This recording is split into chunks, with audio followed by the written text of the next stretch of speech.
Attends, tu comptes quand même pas faire voler ça? Ben pourquoi?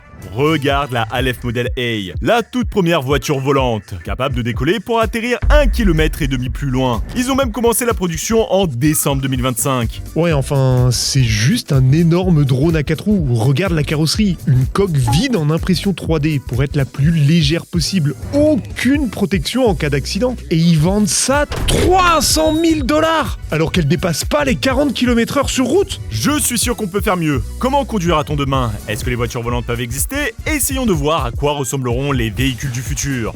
Tu penses qu'on peut faire tenir ça à l'arrière? Mais qu'est-ce que... Mais tu comptes pas mettre un matelas dans le van quand même? Bien sûr que si. Il faut bien qu'on ait un endroit où dormir pendant les expéditions. Et puis c'est pas n'importe quel matelas, c'est un Emma Sleep. Le modèle Emma Original, le top du top. Il est fait à base de mousse à mémoire de forme, tu peux dormir dans toutes les positions, il s'adapte parfaitement à toi pour que ce soit le plus confortable possible. Et il n'y a pas qu'une seule couche, c'est un vrai millefeuille pour répondre à tous tes besoins. La couche Ergocell permet à l'air de circuler et au matelas de rester au frais. J'ai jamais aussi bien dormi depuis qu'on l'a reçu quand on était perdu en forêt. Alors maintenant, je l'amène partout. Mais il est un peu gros, non? Ça tiendra jamais. On pourrait pas utiliser autre chose? Ils ont plein d'autres produits sur leur site. Un surmatelas à tirer, frais et ferme à la fois, linge de lit, oreiller, ils ont pensé à tout et c'est vraiment de la top qualité. Ça, j'ai pas de doute, j'ai jeté un œil et ils ont vraiment reçu beaucoup de récompenses pour la qualité de leurs produits. Bien sûr, c'est pas pour rien que plus de 5 millions de personnes ont déjà commandé chez eux. En plus, du 6 au 23 mars, c'est les promos d'hiver, Sleep Weeks, jusqu'à moins 50% sur leur site.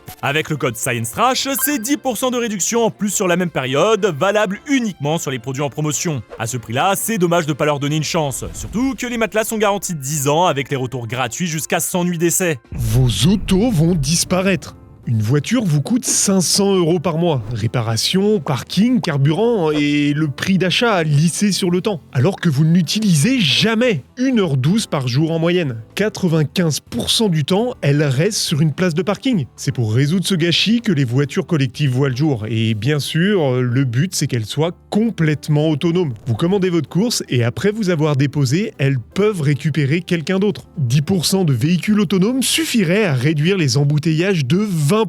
Mais attention, on parle pas de n'importe quel modèle. Il y a plusieurs degrés de performance. Niveau 1, le logiciel peut vous venir en aide. Parking assisté, distance de sécurité, régulateur de vitesse. Niveau 2, c'est les Tesla que vous voyez dans la rue. Le système peut prendre le contrôle des roues et de la vitesse. Comment? Grâce à des caméras et l'IA de bord. La voiture étudie en temps réel son environnement, détecte les obstacles et s'adapte. Par contre, c'est pas infaillible. Il y a déjà eu des accidents et des piétons ont même perdu la vie. Quand la visibilité est mauvaise, le système est beaucoup moins efficace. Brouillard, forte pluie ou même un reflet du soleil pile sur l'objectif, ça peut être suffisant pour qu'il rate une information. C'est pour ça que pour le moment, c'est le niveau maximum autorisé dans la plupart du monde. Le conducteur doit rester attentif en permanence et être prêt à intervenir. De toute manière, sans personne pour la démarrer, il se passe rien. À partir du niveau 3, on franchit un cap. Plus besoin de regarder la route. Il y a toujours un volant, mais on peut se reposer et regarder une série pendant le trajet. Ça, on le doit à une technologie bien plus performante, le LiDAR. Un laser qui envoie une impulsion à 360 degrés toutes les 100 microsecondes. Vous avez peut-être déjà vu les vidéos sur TikTok. C'est assez puissant pour cramer la caméra d'un iPhone. Les lasers rebondissent sur tout ce qu'ils croisent, créant une carte en relief en revenant au véhicule. Grâce à ça, la voiture peut repérer un obstacle à 300 mètres. S'il est trop proche, ça freine. 0,5 secondes de temps de réaction. 4 fois moins que nous. Seulement 40 mètres pour s'arrêter. Dans les mêmes conditions, il nous faut 2 fois plus de distance. Pourquoi Musk s'en sert pas alors? C'est tout bénef pour lui d'avoir des voitures plus safe? Il trouve que c'est juste une béquille, utile pour le moment, mais qui rend la construction des véhicules plus compliquée sans réel avantage. Il est persuadé que l'IA peut compenser les problèmes de son système caméra avec le temps.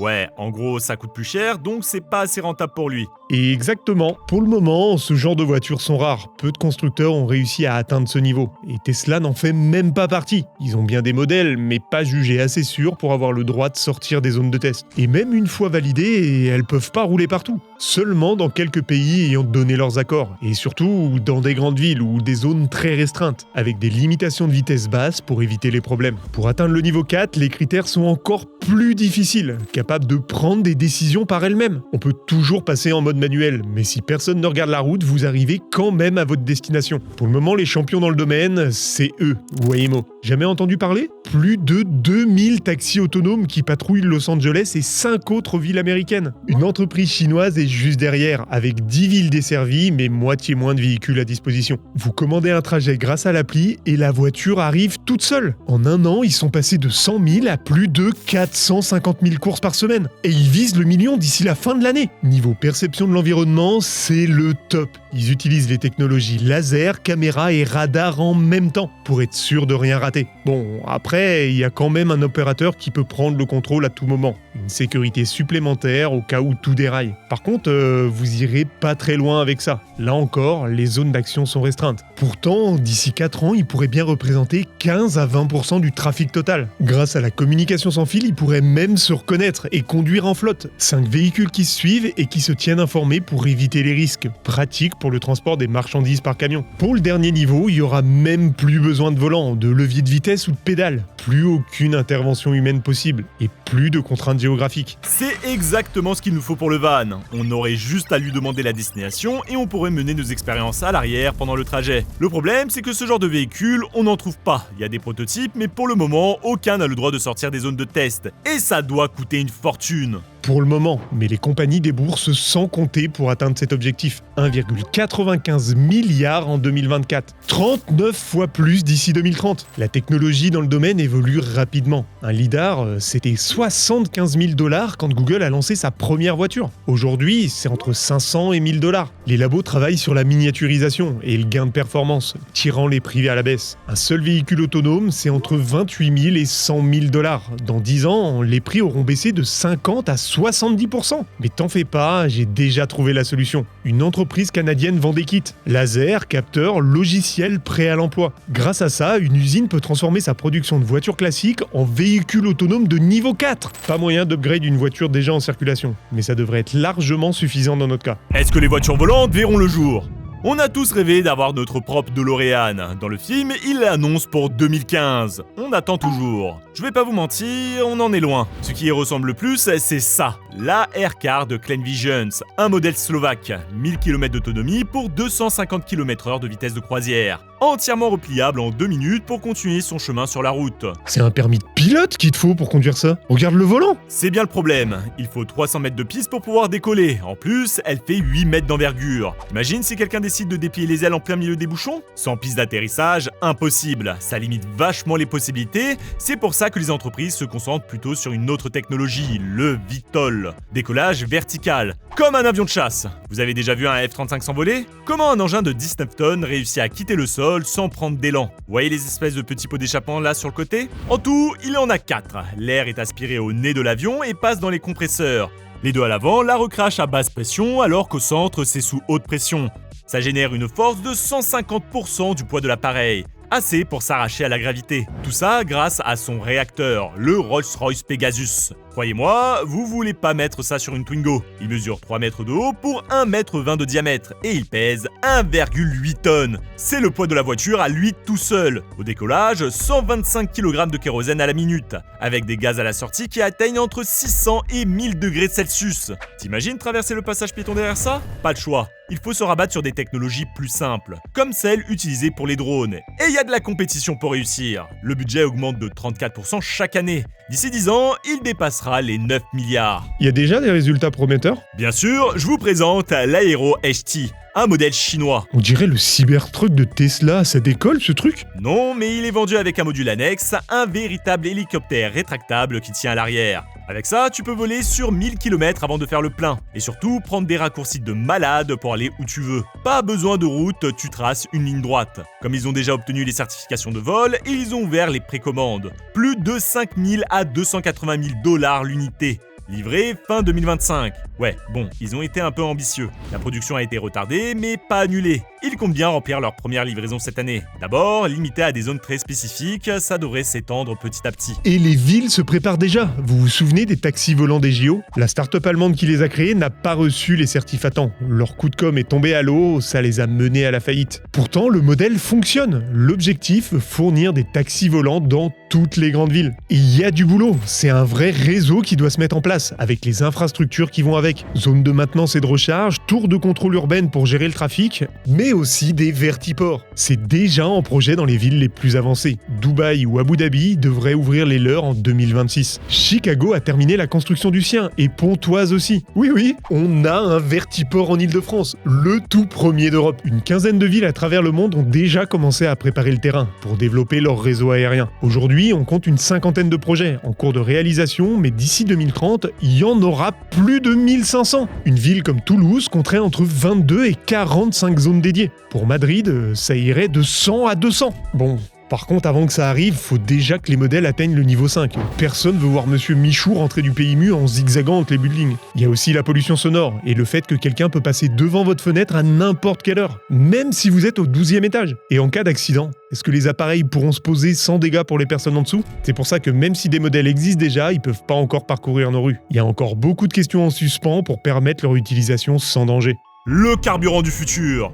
Est-ce que t'as déjà entendu parler de Giants? L'équipe de football américain? Ah, c'est pas possible. Je te parle du projet financé par l'Union Européenne. Lancé en 2024, son but est de créer un plan, une structure de base pour permettre à chaque constructeur de convertir facilement ses modèles à l'électrique. Voitures, bus, camions, ça sera compatible avec n'importe quel véhicule. Oui, vous pourrez bien voir des Harley-Davidson électriques dans pas longtemps. Pas le choix, le pétrole n'est pas éternel, il faut d'autres solutions. En 2024, les voitures électriques, c'était 17% des véhicules en circulation. D'ici la fin de l'année, ça devrait doubler. Et je vous vois venir, l'autonomie est pas ouf, tu peux pas trouver une bande partout, c'est pourri. Qui vous dit qu'il faudra s'arrêter pour recharger? Je vous présente le projet Fabrique. 1 km d'autoroute capable de recharger en roulant. Pas mal, non? C'est français. Une portion de la A10 à côté de Paris, et elle est déjà en fonctionnement. Plus de 900 bobines de cuivre ont été enterrées 10 cm sous le bitume de la voie de droite. En faisant circuler un courant à l'intérieur, ça génère un champ magnétique. Si un véhicule compatible passe au-dessus, ses propres bobines, placées sous le châssis, captent le champ et génèrent de l'électricité.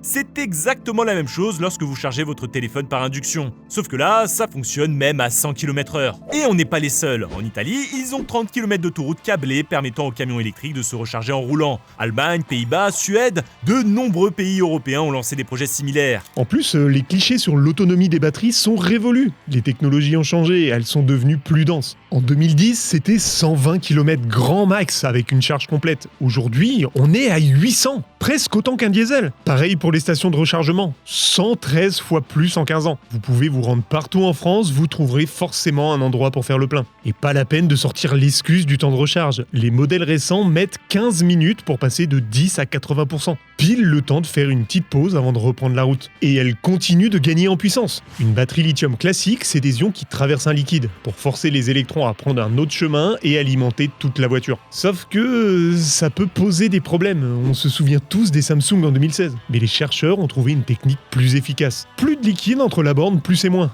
À la place, un bon gros solide, de la céramique, des polymères ou même du verre. Bon, par contre, pas n'importe lequel. C'est des matériaux spécialement conçus pour être désordonnés, permettant aux ions de passer au travers. Elles ont plein d'avantages. Déjà, elles stockent plus de courant, une durée de vie plus longue aussi, et elles prennent 2 fois moins de temps pour se recharger. Vous avez déjà eu du mal à démarrer votre voiture l'hiver? Là, elles encaissent des températures entre moins 30 et 100 degrés, sans que leur performance baisse. Même après avoir pris une balle, elles continuent de fonctionner sans prendre feu. Pourquoi ils inondent pas le marché alors? Avec ça, plus besoin de pétrole. La technologie est nouvelle, donc elle coûte 2 fois plus cher. En plus, extraire une tonne de lithium consomme un demi-million de litres d'eau, sans parler des dégâts écologiques dus à son exploitation et son traitement. Et comme on sait très mal le recycler, ça vient rajouter des contraintes supplémentaires à leur utilisation. Si on veut améliorer tout le domaine de l'automobile, ça va être une étape primordiale. Heureusement, de nouvelles technologies voient le jour, permettant de réduire le minage de 25% d'ici 2050. Ce n'est pas notre seule option, on a toujours les batteries batteries à l'hydrogène. Pour le moment, elles ont de gros points faibles, 30 à 50% d'efficacité, alors que les autres technologies sont entre 80 et 90%. Pour la même distance, il faut un réservoir bien plus gros. Ça n'empêche pas plusieurs pays comme la Pologne, la Corée du Sud ou la Chine de commencer à s'équiper avec. Mais ça peut poser des problèmes. C'est un gaz hyper volatile, il passe à travers la plupart des matériaux, rien d'alarmant si vous remplissez une bouteille de verre et que vous la bouchez. Elle perdra 0,01% en un an. Sauf qu'en plus, il est explosif. 4% dans l'air suffisent à tout faire péter. C'est ce qui s'est passé dans les labos au sud de Lyon en fin d'année. Pour pouvoir s'en servir en toute sécurité, ça va demander beaucoup de changements dans les infrastructures. Sauf si un institut japonais met son nez là-dedans. Normalement, les batteries utilisent seulement hydrogène et oxygène pour libérer de l'eau. Mais en utilisant un anode en magnésium hybride et un électrolyte solide, ils ont des résultats de dingue. Les atomes sont chimiquement stockés dans l'alliage. Plus besoin de stocker sous pression ou refroidir à moins 253 degrés. Plus de risque de prendre feu ou d'exploser. Et ça garde les avantages de la batterie classique. Seulement 3 minutes de recharge. C'est vert en plus de ça, il y a juste à piocher dans l'air. Alors, pas tant que ça en fait. 95% de ce qu'on produit est issu de la combustion du pétrole. L'hydrogène naturel apparaît lentement, beaucoup trop pour qu'on puisse l'exploiter. Mais ça n'empêche pas les industriels de bosser dessus. BMW promet une première voiture pour 2028. Quel look pour les voitures du futur! Vous avez toujours rêvé que votre pare-brise soit comme un écran de jeu vidéo? Et si je vous disais que c'était déjà possible? Ça, c'est un des appareils que vous pouvez acheter pour remplacer votre tableau de bord. Heure, vitesse, température d'huile, il vous affiche même les directions. Des voitures équipées d'un écran, il y en a déjà plein. Il est juste un peu plus optimisé pour ne pas avoir à quitter la route des yeux. Peut-être, mais c'est que le début. Il y a déjà des projets pour que tout le verre devienne un écran interactif géant. Pendant que vous roulez, les points d'intérêt s'affichent et des flèches vous indiquent la route en temps réel. C'est vers ce genre de technologie que veulent se tourner les concessionnaires. Même les voitures manuelles pourraient en être équipées. Attends, mais c'est hyper dangereux. S'il y a plein d'infos devant toi, tu vois pas la route. Aucun risque, tout est réduit au minimum et il suffit de penser à ce que tu veux voir pour que ça apparaisse. Une voiture contrôlée par l'esprit. Il y a déjà des modèles, un en Allemagne et un en Chine. Les volontaires ont pu tourner à droite et à gauche et même reculer rien qu'en imaginant le faire. Jusqu'à 50 km/h. Tout ça grâce à des casques spéciaux. On a préenregistré un certain nombre de commandes dans le logiciel, chacune correspondant à une activité cérébrale particulière. Lorsqu'on y pense, le casque enregistre les signaux électriques du cortex moteur et déclenche le mouvement correspondant. Une seconde plus rapide que si on devait faire le mouvement nous-mêmes. Grâce à ça, on pourrait facilement ouvrir les GPS juste en y pensant pour vérifier si on est sur la bonne route. Mais ça pourrait aller plus loin. Ça vous est déjà arrivé de vous faire coller aux fesses et de vous prendre des appels de phare à plus de 130 sur l'autoroute. Hyper dangereux. Et grâce à l'étude des signaux cérébraux, on pourrait éviter ça. Une IA de bord pourrait interpréter votre humeur. Dès qu'elle repère des émotions dangereuses au volant, comme le stress ou la colère, elle intervient. Réglage de la température et de l'inclinaison des sièges, modification de la lumière,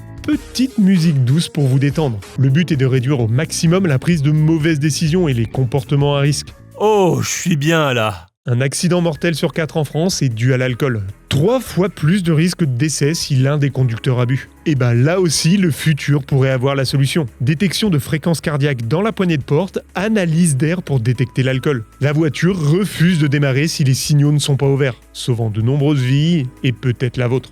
Google a même prévu de mettre ça en place dans ses voitures pour éviter que les clients profitent que personne ne soit au volant pour...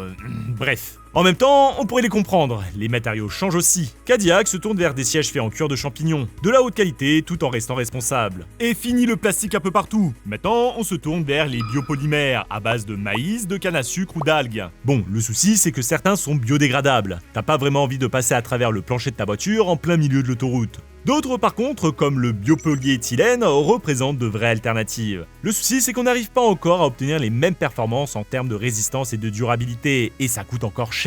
De plus en plus de modèles intègrent de nouveaux alliages de métaux, de l'acier à haute résistance, des alliages d'aluminium ou de magnésium. Dans les modèles les plus performants, on est carrément passé à la fibre de carbone. Le meilleur ratio poids-performance possible. Mais forcément, produire à la chaîne avec de tels matériaux, c'est pas gagné. Il faut qu'on améliore notre technologie pour qu'ils deviennent plus abordables, et qu'on apprenne comment les recycler en fin de vie. Avec ce que le futur nous réserve, on n'est pas prêt de manquer d'innovation dans le domaine automobile. Chaque compagnie se bat pour être la première à présenter une nouvelle technologie révolutionnaire avant les autres. Il y a juste à faire un tour dans les salons de l'auto pour se rendre compte que la compétition est rude. Ah, c'est bon, j'ai réussi à faire tenir le matelas. Si vous voulez profiter de l'offre et que vous en voulez chez vous derrière votre écran, on vous a mis le lien en description et le QR code en vidéo. Au moins avec ça, on a un van qui claque, des jantes de 25 pouces entièrement réversibles pour laisser place à des hélices, un tableau de bord ultra connecté pour accéder à toutes nos recherches depuis n'importe où, et sans oublier notre assistante de bord, Melia. On est paré pour partir étudier tous les mystères que la science nous réserve encore, et c'est pas ce qui manque.